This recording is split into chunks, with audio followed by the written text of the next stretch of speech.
जय जवान जय किसान दोस्तों, संधू एग्रो फार्म के यूट्यूब चैनल पर मैं डॉक्टर राजवीर सिंह संधू आप सभी का स्वागत करता हूं। दोस्तों, आज हम आए हैं गांव नागल, जिला शामली में श्याम सिंह जी के फार्म पर। भाई साहब हमारे साथ में खड़े हैं जो पिछले 2015 से ये प्राकृतिक खेती कर रहे हैं सुभाष पालेकर जी के मॉडल पर। तो आज भाई साहब से जानते हैं इनके इस अनुभव के बारे में। तो भाई साहब, सबसे पहले आप हमारे दर्शकों को अपना परिचय दीजिए। जी, सबसे पहले आपका स्वागत और नमस्कार सभी को, दर्शकों को भी। मेरा नाम श्याम सिंह है। श्याम सिंह रोड, गांव नागल है। ये जलालाबाद कस्बा, थाना भवन और जलालाबाद कस्बा है, इसके पास गांव मेरा पड़ता है। शामली ज़िले का हमारा गांव है, उत्तर प्रदेश। और मैं यहाँ नेचुरल फार्मिंग कर रहा हूँ, जिस खेत का नाम हमने रखा है भूमि नेचुरल फार्म। ये मेरा बेटा है जिसका नाम अभय है। ये दिल्ली यूनिवर्सिटी से ग्रेजुएशन करने के बाद ये भी मेरे साथ खेत में हाथ बटा रहा है और इसको बड़ा मज़ा आ रहा है ये खेती करने में, और ये बहुत इंटरेस्ट ले रहा है इसमें हमारे साथ साथ। लेकिन इसका जो पार्ट है, मतलब हम तो खेती कर रहे हैं नेचुरल तरीके से, इसका काम उससे थोड़ा सा आगे बढ़ के है कि जैसे हमें कोई भी प्रोडक्ट अपने हम प्रोसेस करने का इससे आगे थोड़ा सा किया है। इसके अलावा नर्सरी का थोड़ा सा किया है, और इसको जो मतलब इस खेती के स्टेज से आगे पहुंचाने का काम इसका है।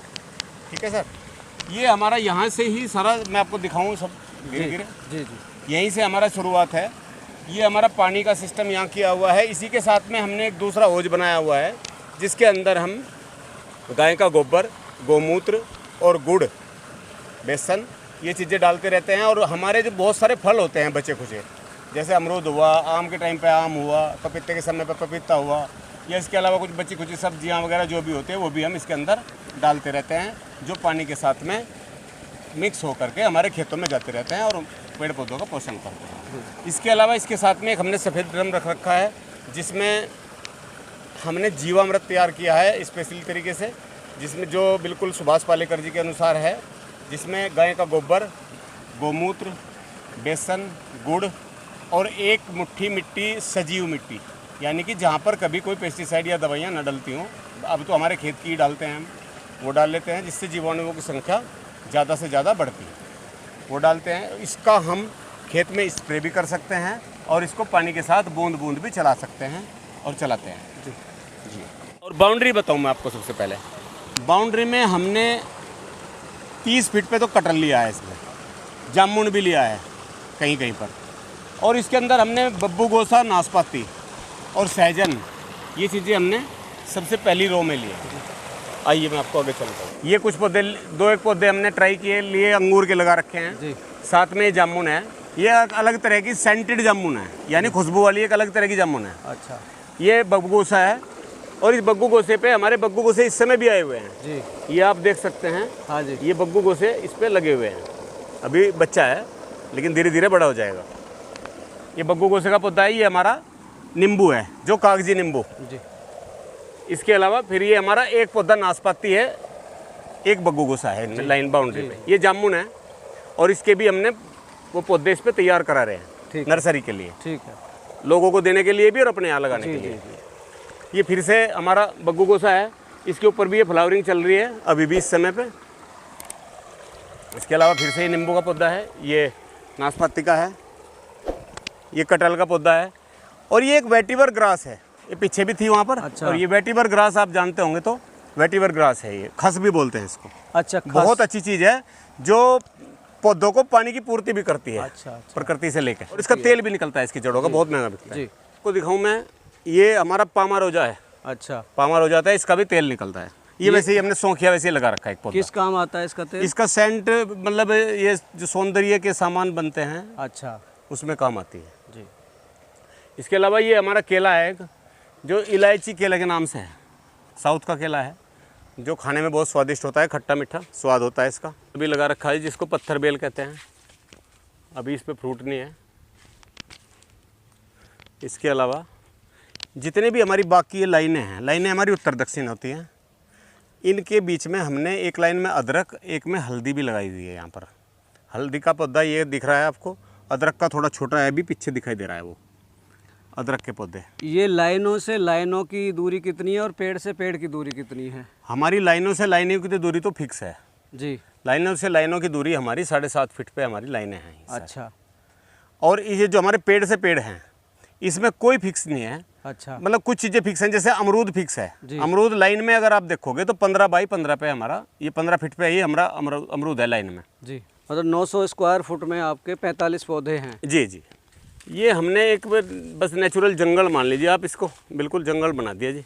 जो हमारा ये अमरूद है, अमरूद जो हमारी वैरायटी है ये L49 के नाम से है जी। ज़्यादातर वैरायटी L49 है इसमें। अच्छा। वैरायटी तो बहुत सारी है हमारे पास जी, अलग अलग पौधे लगा रखे हैं हमने। इसकी क्या खासियत है L49 की? L49 एक हमारे प्रदेश में मान लो या उसमें ही तो बहुत अच्छी वैरायटी मानी जा रही है और बहुत अच्छा स्वादिष्ट और मोटा अमरूद होता है। आपको खिलाएंगे, आप खुद खा के ही बताओगे कि कैसा रहा। अच्छा श्याम सिंह जी, एक सवाल मैं पूछूंगा आपसे। जी आप 2015 से ये सब कर रहे हैं, जी।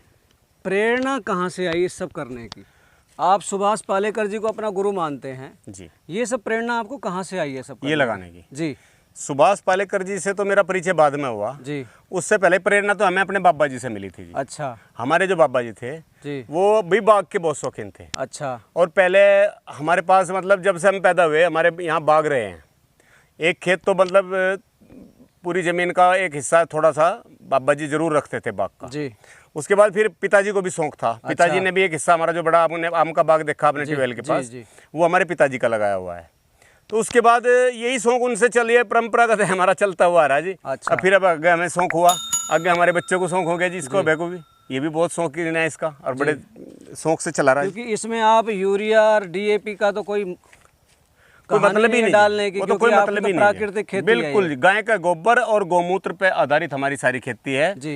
गेहूं धान दालें वगैरह तिलहन वगैरह वो भी सब कुछ। इसका जो लोग परंपरागत खेती कर रहे हैं ये उससे हटके है एकदम। जी बिल्कुल। जबकि पहले तो हमारे यहाँ यही खेती हुआ करती थी जी बरसों पहले। जी। तो इसमें क्या फ़ायदा उससे और इसका क्या फ़र्क क्या है, थोड़ा ये बताइए आप हमारे दर्शकों को।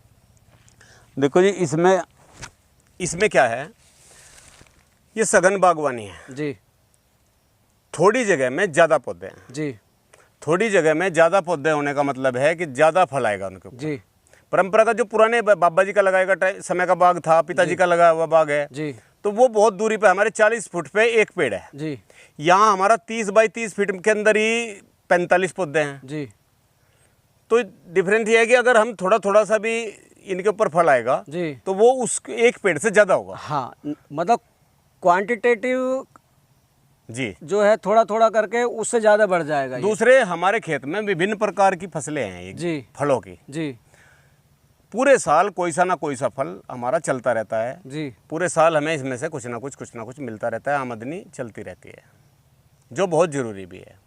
परंपरागत में क्या होता है, किसान के पास गन्ना लगा दिया, गन्ना मिल में डाल दिया, पैसा एक ही बार आएगा। वैसे तो एक बार वाला तो भूल ही जाओ, क्योंकि फिर तो बस लड़ते ही रहोगे, भाई हमारा पेमेंट नहीं आया, पेमेंट नहीं आया, पेमेंट आएगा, पेमेंट आएगा। यहाँ ये सब कैश क्रॉप है, उधर हमने माल दिया उधर पैसा मिला हमें हमारे हाथ में। फिर भी 1 एकड़ में साल भर में कितना, थोड़ा सा इस बारे में बताइए। गन्ने से बढ़िया। अच्छा, गन्ने से बहुत बेहतर है। बढ़िया। अच्छा, गन्ने से तो बहुत बेहतर। जी जी जैसे इसमें कई तरह की फसलें लगी हुई हैं, तो जी। एक एक फसल, जैसे पपीता ही है इसमें, हाँ जी इसमें सारे में पपीता लगा हुआ है। जितने पौधे हमारे सभी फलों के हैं जी।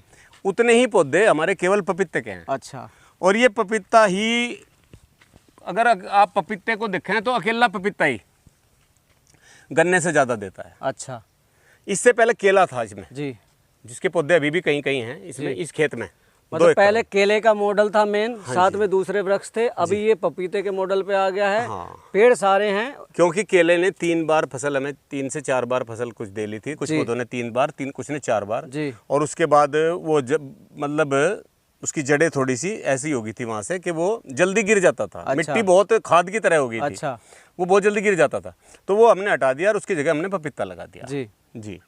केला भी हमने इसमें से 3 बार लिया है, 3 से 4 बार, अच्छा जिसने हर एक बार की फसल ने गन्ने से ज़्यादा पैसा दिया है। जी। जी आपने ये नीचे पुआल लगाई हुई है इन पेड़ों के नीचे, जी क्या कारण है इसका? और यहाँ पे आपने पेड़ भी बड़े स्वस्थ हैं आपके, देख रहा हूँ मैं, जी। थोड़ा बताइए इस बारे में हमारे दर्शकों को। सर, जब हम नेचुरल फार्मिंग करते हैं तो मल्चिंग का उसमें सबसे बड़ा रोल होता है। अच्छा हाँ जी। इस मल्चिंग के क्या क्या फायदे हैं मैं आपको बताऊं। बताइए। हमने पुराली से मल्चिंग की हुई है। आप ये देख रहे हैं पुराली, जी धान की पुराली, जो आज की तारीख में पूरे देश के लिए बहुत बड़ी समस्या बनी हुई है। इससे प्रदूषण फैलता है जब इसमें आग लगाते हैं। जी तो सबसे पहला फ़ायदा तो हमारा हुआ ये कि हमें इसमें कोई भी आग नहीं लगानी पड़ी। पहला फ़ायदा आग नहीं लगानी पड़ी, ठीक है जी। जी दूसरा फ़ायदा ये कि जब हम उसको उठा के यहाँ डाल लेंगे, यहाँ डालने से हमारे खेत में नमी बनी रहेगी। जहाँ भी आप घास फूस ज़्यादा डाल के रखेंगे नमी बनी रहेगी। तीसरा फ़ायदा ये कि जितने भी हमारे सूक्ष्म जीव और केंचुआ वगैरह होता है वो अंधेरे और छाँव किसी भी घास फूस के नीचे ही ज़्यादा सक्रिय रहता है, ज़्यादा काम करता है। चौथा फ़ायदा ये है कि हमारा जो पेड़ पौधे हैं इसको जो छोटे मतलब जो खरपतवार बोलते हैं ना, इसको खरपतवार इसके नीचे नहीं उगेगी जी, वो खरपतवार को उगने नहीं देता। और पांचवा फ़ायदा ये है सर कि ये एक नेचुरल हमारा मल्चिंग है पुराली की, और हमारे पेड़ पौधों के पत्ते वगैरह भी सब हम इसी पे करते हैं, घास फूस भी इसी के ऊपर डालते हैं जी। वो अपने आप में धीरे धीरे गलने के बाद कंपोस्ट खाद के रूप में परिवर्तित हो जाती है, या मान लीजिए आप ये कार्बन के रूप में परिवर्तित होकर हमारे पेड़ पौधों को ये फ़ायदा पहुंचाती है। ठीक। अभी इस खेत में हमने पपीता भी है, केला भी है, अमरूद भी है। आप अमरूद देख सकते हैं, ये पक्के हुए भी हैं और खा भी सकते हैं। ये हमारे अमरूद हर साल इनका कटिंग होता है, एक बार साल में। जी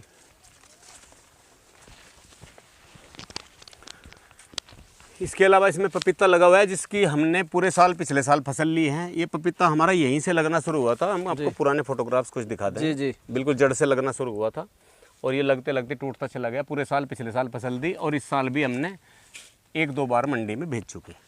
इसका चला गया, मतलब पपीता बिक चुका। जी। ये एक चीज़ और ख़ास दिखाऊँ मैं आपको, हम बहुत सारी मल्चिंग दलहनों से भी करते हैं, दाल से। जी।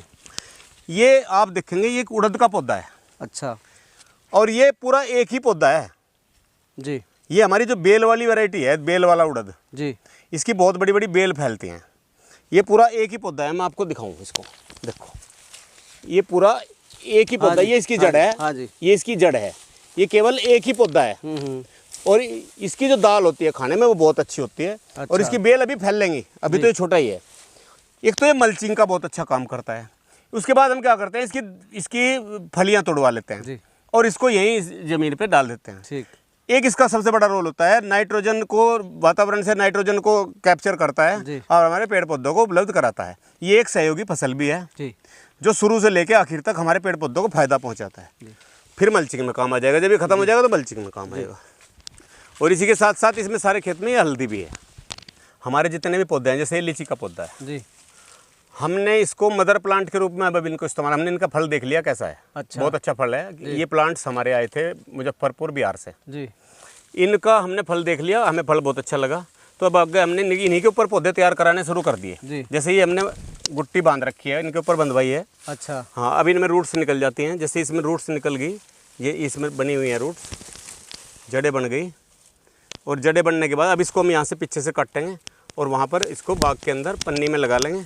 ये पौधा कुछ दिनों बाद तैयार हो जाएगा, लगभग साल भर में, और फिर ये लगाने लायक हो जाएगा। कुछ हम अपने यहाँ लगाते हैं, कुछ लोग हमसे लेके भी जाते हैं। मतलब अपनी नर्सरी भी आप यहाँ तैयार जी, अपने करते हैं, ये मदर सेल भी प्लांट करते हैं और अपने यहाँ भी काम आते जी, हैं। ये मदर प्लांट के रूप में हमारे बाग पेड़ अब प्रयोग हो रहे हैं। जी।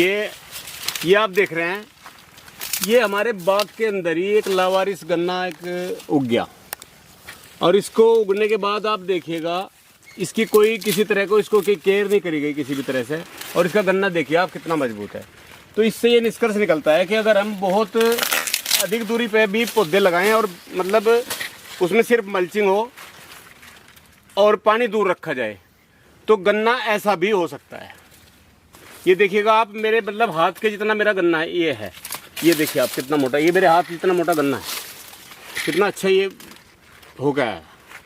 और जितने भी गन्ने हैं सभी लगभग कम से कम 5-6 किलो के गन्ने हो जाएंगे, कम से कम बता रहा हूँ मैं। बाकी तो जब तैयार हो जाएंगे तब देखेंगे कितने किलो का होता है। दर्शकों, ये थे हमारे साथ में श्याम सिंह जी, जिन्होंने आपको प्राकृतिक खेती के बारे में इतनी अच्छी जानकारी दी और अपना प्राकृतिक बगीचा दिखाया। मिलते हैं आपसे जल्दी एक नई वीडियो के साथ, तब तक के लिए जय जवान जय किसान।